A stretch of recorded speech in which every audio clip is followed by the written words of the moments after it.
Hello everyone, welcome to Studyfi. आज के इस वीडियो सेशन में हम डिस्कस करेंगे प्रीवियस ईयर जो भी आपके सी लैंग्वेज से रिगार्डिंग प्रोग्राम्स आए हैं उन सभी को आज हम यहाँ पर डिस्कस करेंगे। चलिए स्टार्ट करते हैं आज के इस वीडियो सेशन को।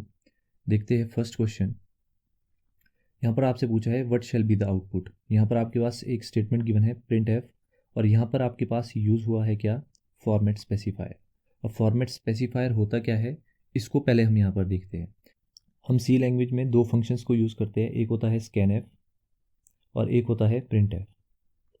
स्कैन एफ फंक्शन जो है इसको हम यूज़ करते हैं फॉर इनपुट, और प्रिंट एफ फंक्शन को हम यूज़ करते हैं फॉर आउटपुट।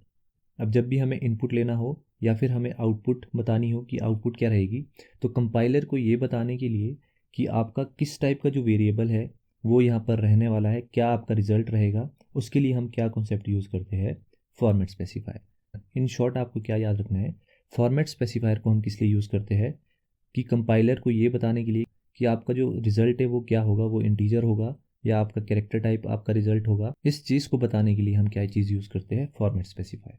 अब कुछ एक फॉर्मेट स्पेसिफायर मैं आपको यहाँ पर बताने जा रहा हूँ, ये आपके लिए बहुत ज़्यादा इंपॉर्टेंट है। जैसे फॉर एग्जांपल हम यूज़ करते हैं परसेंट सी, तो परसेंट सी जो फॉर्मेट स्पेसिफायर है ये हम यूज़ करते हैं फॉर कैरेक्टर टाइप वैल्यू, ठीक है। और परसेंट डी हम यूज़ करते हैं फॉर साइंड इंटीजर। ये चीज़ें आपको याद रखनी है, for signed integer. Percent F हम यूज़ करते हैं फॉर फ्लोटिंग टाइप वैल्यूज़, और परसेंट आई हम यूज़ करते हैं फॉर अनसाइंड इंटीजर। दो टाइप्स के इंटीजर होते हैं, एक होता है आपका साइंड और एक होता है आपका अनसाइंड। इन दोनों में डिफरेंस क्या होता है ये भी हम अभी देखेंगे। एक हम यूज़ करते हैं परसेंट एक्स, तो परसेंट एक्स हम यूज़ करते हैं फॉर हेक्साडेसिमल टाइप वैल्यू, और परसेंट ओ हम यूज़ करते हैं फॉर ऑक्टल टाइप वैल्यू। तो ये थे आपके बेसिक से फॉर्मेट स्पेसिफायर जिनके बारे में एटलीस्ट आपको पता होना चाहिए। अब हम देखते हैं डिफरेंस बिटवीन साइंड इंटीजर और अनसाइंड इंटीजर। साइंड इंटीजर वो इंटीजर्स होते हैं जहाँ पर आपके प्लस के नंबर्स भी आते हैं और माइनस वाले जो आपके नंबर्स है वो भी यहाँ पर आते हैं। और अनसाइंड में क्या होता है, अनसाइंड इंटीजर्स ऐसे इंटीजर्स होते हैं जहाँ पर आपकी सिर्फ पॉजिटिव वैल्यू ही रहती है। तो ये चीज़ें भी आपको यहाँ पर पता होनी चाहिए। अब बात हो रही है यहाँ पर फॉर्मेट स्पेसिफायर की। अब यहाँ पर आपका यूज़ हुआ है परसेंट एक्स, और परसेंट एक्स आपका क्या रिटर्न करता है, हेक्साडेसिमल वैल्यू। तो यहाँ पर जो आपके पास 200 गिवन है ये आपके पास किस में, आपको इसको कन्वर्ट करना है हेक्साडेसिमल में। तो हेक्साडेसिमल में कन्वर्ट करने के लिए आपको कन्वर्जन्स आनी चाहिए। 200 को अगर आपको हेक्साडेसिमल में कन्वर्ट करना है तो आप सिंपली किससे करते हो, 16 से इसको डिवाइड करते चलते हो। जब इसको डिवाइड करेंगे ये आ जाएगा आपका 1, यहाँ पर आया आपका रिमाइंडर 4, और ये हो जाएगा आपका 2, और रिमाइंडर कितना बचा आपका 8। तो इसका हेक्साडेसिमल रिटर्न कितना आया, 12 और 8। अब आपको पता है कि जो आपका हेक्साडेसिमल नंबर सिस्टम होता है वहाँ पर आपकी रिप्रेजेंटेशन रहती है 0 to 9। 9 के बाद हम रिप्रेजेंट करते हैं A B C D E and F.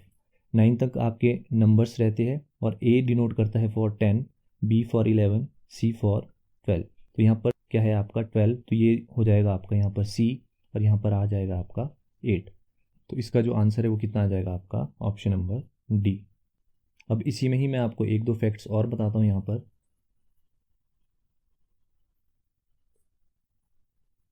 जैसे फॉर एग्जांपल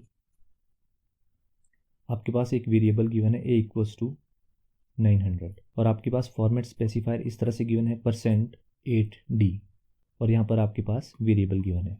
तो इसका जो रिजल्ट है वो किस तरह से आएगा, तो यहाँ पर परसेंट 8D का मतलब क्या है कि आपके पास जो भी आपका रिजल्ट आएगा ए की वैल्यू वो आपके 8 स्पेसिस के बाद आएगा। जैसे आपके पहले 8 स्पेसिस यहाँ पर ब्लैंक रहेंगे, उसके बाद आपका जो रिजल्ट है वो कितना आ जाएगा, 900। तो ये मतलब है आपका percent 8D।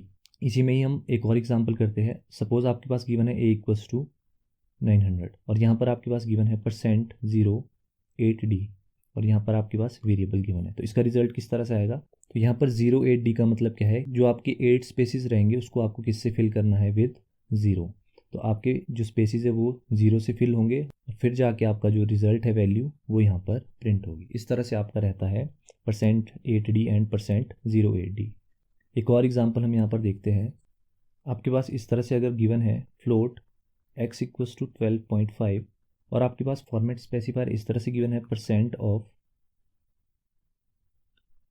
Dot 5f comma x. अब यहाँ पर आपके पास फॉर्मेट स्पेसिफायर किस तरह से गिवन है %.5f। तो इसका मतलब है कि जो आपके पास डेसिमल की बाद की वैल्यू होगी वो आपको अप टू कितने पोजीशंस तक चाहिए, अप टू 5 पोजीशन। तो इसका जो रिजल्ट है वो किस तरह से आएगा 12.5, और रिजल्ट कहाँ तक आएगा अप टू 5 पोजीशंस। अब 5 पोजीशंस तक आपके पास यहाँ पर वैल्यू नहीं है तो आप खुद से क्या एज्यूम करेंगे यहाँ पर 40। तो ये आपका यहाँ पर रिजल्ट होगा। अब लेट अस सपोज यहाँ पर वैल्यू होती कितनी x इक्वल्स टू 12 और यहाँ पर आपके पास गिवन होता कितना 0.4f। तो तब कितना रिजल्ट आना था, तब इसका आना था 12.40 आपके डेसिमल के बाद आ जानी थी। देखते हैं नेक्स्ट क्वेश्चन, क्वेश्चन नंबर 2। यहाँ पर आपको आउटपुट बतानी है। आपके पास 3 वेरिएबल्स यहाँ पर गिवन है। a गिवन है कितना 10, और यहाँ पर आपके पास b में क्या है, यहाँ पर आपके पास यूज़ हुआ है प्री इंक्रीमेंट। तो यहाँ पर आपके पास वैल्यू गिवन है ++a, और आपके पास c में कितना गिवन है a++। यहाँ पर यूज़ हुआ है आपका पोस्ट इंक्रीमेंट और यहाँ पर यूज़ हुआ है आपका प्री इंक्रीमेंट, और a की वैल्यू कितनी गिवन है यहाँ पर 10। तो फर्स्ट केस हम देखते हैं b इक्वल्स टू ++a। तो इसका मतलब यहाँ पर क्या है कि आपकी जो a की वैल्यू है वो पहले यहाँ पर इंक्रीमेंट होगी, उसके बाद यहाँ पर b में असाइन हो जाएगी। तो पहले a की वैल्यू कितनी है यहाँ पर 10, तो 10 से इंक्रीमेंट होकर कितनी हो जाएगी यहाँ पर 11, और 11 कहाँ असाइन हो जाएगा आपका b में। तो अब यहाँ पर a की वैल्यू कितनी होगी यहाँ पर इंक्रीमेंट होकर 11, और वो जो इंक्रीमेंटेड वैल्यू है वो आपकी असाइन कहाँ हुई b वेरिएबल में। अब c की वैल्यू हम इसी तरह से निकालेंगे। c में क्या यूज़ हुआ है पोस्ट इंक्रीमेंट। a की वैल्यू कितनी है यहाँ पर देखिए 11, तो 11 यहाँ पर पहले असाइन हो जाएगी किसको c को, उसके बाद आपकी a की वैल्यू क्या होगी इंक्रीमेंट। a की वैल्यू इंक्रीमेंट होकर कितनी हो जाएगी यहाँ पर अब 12। तो a की वैल्यू कितनी आई 12, b की कितनी आई 11 और c की कितनी आई यहाँ पर 11। तो इसका राइट आंसर क्या हो जाएगा ऑप्शन नंबर डी। नेक्स्ट है question number 3। What will be the output. आपके पास a में क्या वैल्यू गिवन है a इक्वल्स टू 5, और आपके पास एक b में एक्सप्रेशन गिवन है ++a +7/2।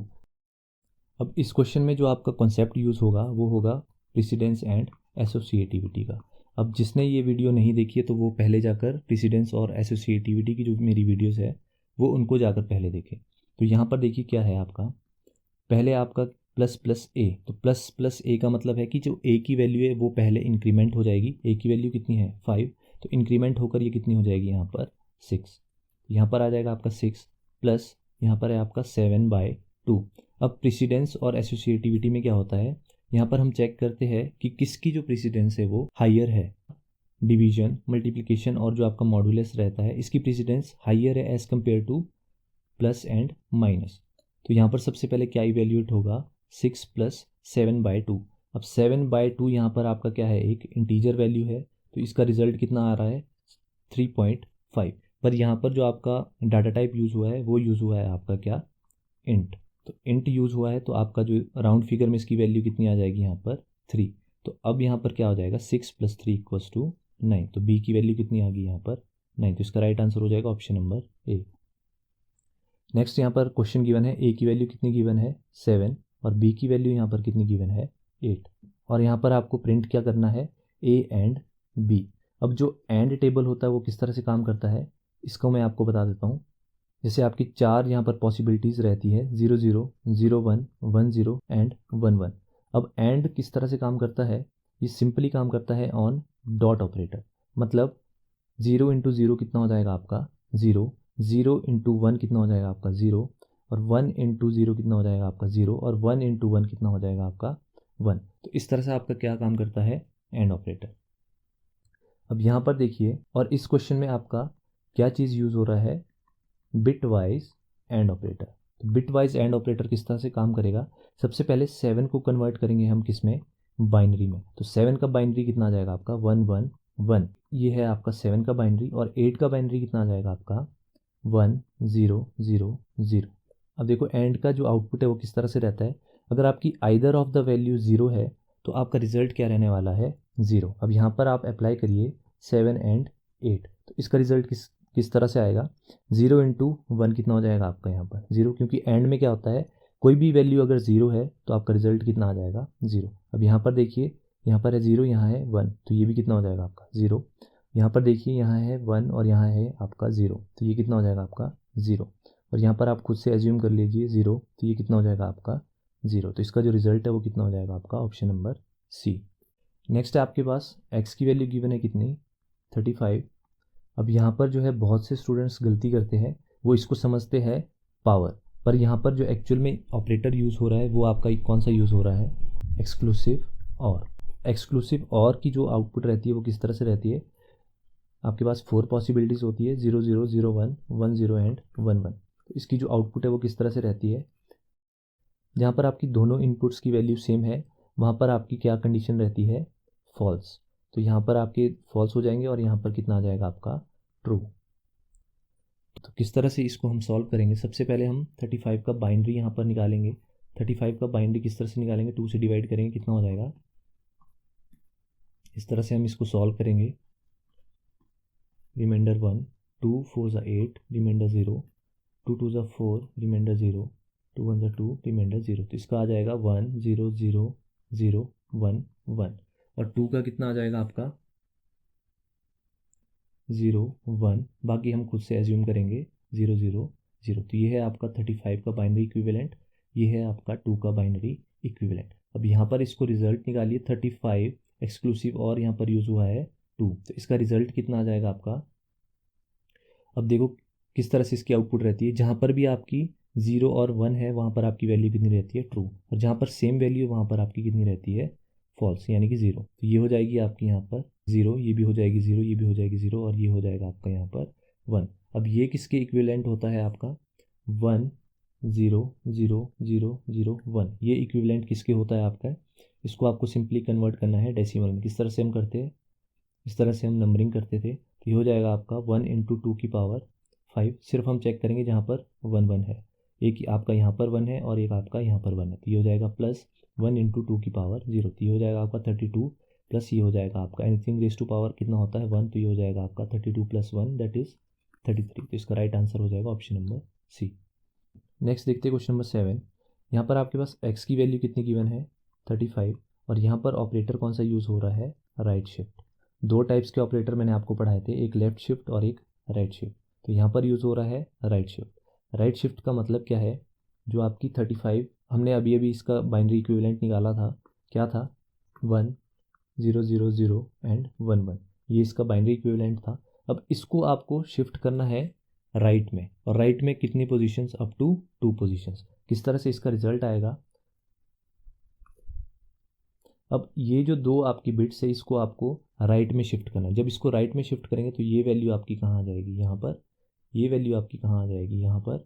ये वाली आ जाएगी यहाँ पर, ये वाली आ जाएगी आपकी यहाँ पर, सॉरी यहाँ पर 1 आएगा। और जो आपकी दो पोजीशंस आपकी राइट में शिफ्ट हुई उनके बदले क्या आ जाएगा यहाँ पर, 0 एंड 0। अब देखिए क्या आया आपका रिजल्ट, 0 0 1 0 0 0। और ये किसके इक्विवेलेंट होता है आपके, ये इक्विवेलेंट होता है आपके 8 के। तो इसका राइट आंसर क्या हो जाएगा, option number C. Next question है क्वेश्चन नंबर 8। यहाँ पर आपके पास फॉर्मेट स्पेसिफायर गिवन है %, यहाँ पर कॉमा दिया है, पर यहाँ पर होना था आपका .5s। और %s आपका किस लिए यूज़ होता है, फॉर स्ट्रिंग।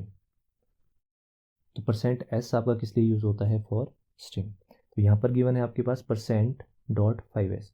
इसका मतलब क्या है, तो .5s का मतलब है जो रिज़ल्ट यहाँ पर रिटर्न होगा वो अप टू 5 स्ट्रिंग यहाँ पर रिटर्न होगा। तो 5 स्ट्रिंग कहाँ तक होते हैं आपके, HELLO। तो इसका रिजल्ट कितना आ जाएगा, HELLO। अगर यहाँ पर गिवन होता %.6s, तो इसका जो रिजल्ट है वो कितना आना था, HELLO। और जो आपका स्पेस है वो भी आपका स्ट्रिंग में काउंट होता है, तो एक स्पेस भी यहाँ पर इंक्लूड होना था। अगर यहाँ पर होता %.7s, तो इसका रिजल्ट आना था HELLO, एक स्पेस और W, ये आपका यहाँ पर रिजल्ट आना था। तो इसका राइट आंसर क्या हो जाएगा, ऑप्शन नंबर बी। नेक्स्ट है क्वेश्चन नंबर 9।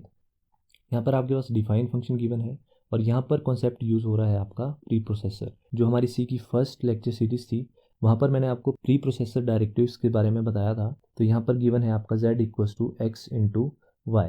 अब x की वैल्यू कितनी है, 5 + 3, और यहाँ पर y की वैल्यू कितनी है, 4 + 3। तो z की वैल्यू आपको यहाँ पर ये प्रिंट करवानी है। अब यहाँ पर देखिए आपकी जो मल्टीप्लिकेशन की प्रेसिडेंस है वो हाइयर है एज़ कम्पेयर टू एडिशन। तो सबसे पहले आपका क्या सॉल्व होगा, ये एक्सप्रेशन इस तरह से इवेल्यूएट होगा 5 + 3 क्रॉस 4 + 3। तो ये हो जाएगा आपका 5 + 12 + 3। तो ये हो जाएगा आपका कितना 20। तो इसका राइट आंसर हो जाएगा ऑप्शन नंबर सी। ये भी सेम क्वेश्चन है जो हमने अभी डिस्कस किया। तो ये किस तरह से इवेल्यूएट होगा 5 + 2 क्रॉस 4 + 3। तो ये हो जाएगा आपका 8 + 8 दैट इज इक्वल टू 16। तो इसका राइट आंसर हो जाएगा option number B. Next question है क्वेश्चन नंबर 11।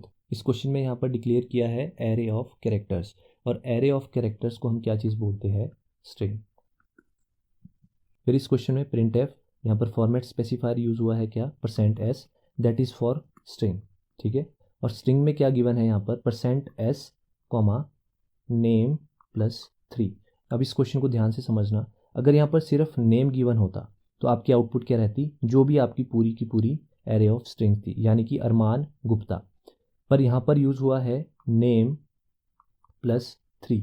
जो भी आपका नेम यहाँ पर स्टार्ट होगा, जो भी आपका स्टार्टिंग वैल्यू थी स्ट्रिंग की, उसमें आप 3 पोजीशंस ऐड करके यहाँ पर जो रिजल्ट है वो यहाँ पर रिटर्न होगा। जैसे यहाँ पर आपकी 3 पोजीशंस क्या होगी, 0, 1, 2 एंड 3, यानी कि थर्ड पोजीशन पे आपका क्या आ रहा है, AN। तो इसका रिजल्ट क्या हो जाएगा, AN गुप्ता।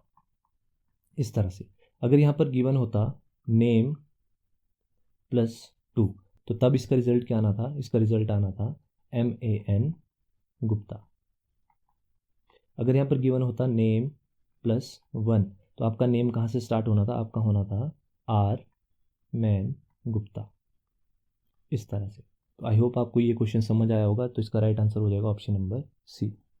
तो आज की वीडियो को हम यहीं तक रखते हैं, बाकी के क्वेश्चंस को हम नेक्स्ट पार्ट में डिस्कस करेंगे। आई होप आपको वीडियो लेक्चर पसंद आया होगा। तो that's all for today session and thank you so much.